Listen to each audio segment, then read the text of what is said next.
Mahigit 5,500 flood control project ang natapos na at marami pang iba ang kasalukuyang ginagawa sa buong bansa. Nakita ko lang dun sa social media na yung sa Bicol region, sabi 9 billion yung flood control program sa Bicol region for 2023 or even 2024. Hindi po totoo yun kasi in 2023 sa DPWH alone 29.4 billion ang budget. This year for Bicol region 2024 ang budget for flood control ng DPWH ay 31.9 billion. So 2023 and 2024, meron kang 61.42 billion na budget for flood control in Bicol region alone. So ito dapat tignan nating mabuti sa budget deliberation kung saan ba talaga napupunta to, may impact ba talaga itong ginagawang flood control projects and programs ng ating pamahalaan. Budget ng Pilipinas ay hawak lang ng dalawang tao. Hawak lang siya ni Congressman Zaldico at ni Congressman Martin Romualdez. Yan ang katotohanan. And guided by strong fiscal discipline, our proposed government budget for this year was crafted with utmost care, diligence, and meticulous attention.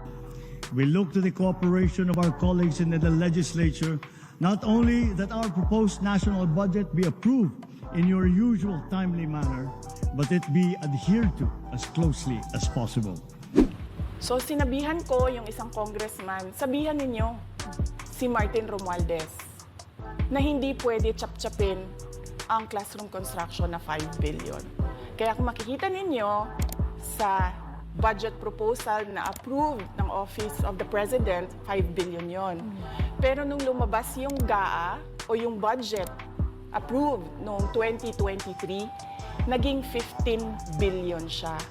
Dahil hindi nga ako pumayag na kunin yung 5 billion, dinagdagan nila ng 10 billion yung classroom construction ng Department of Education. Yung 10 billion na yon hindi kontrolado ng Department of Education. Controlled yon ni Congressman Zaldico at Congressman Martin Romualdez. So dagdag ko lang yan doon sa confirmation na kinuha nila yung budget ng DepEd at isa yan sa mga rason kung bakit ako nag-resign sa Department of Education.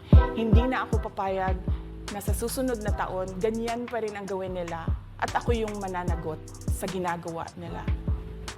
Kaya yan yung sinasabi ko, bakit pa tayo mag-question and answer dito para atakihin niyo ako? Ang masusunod lang naman sa budget, 2 tao lang.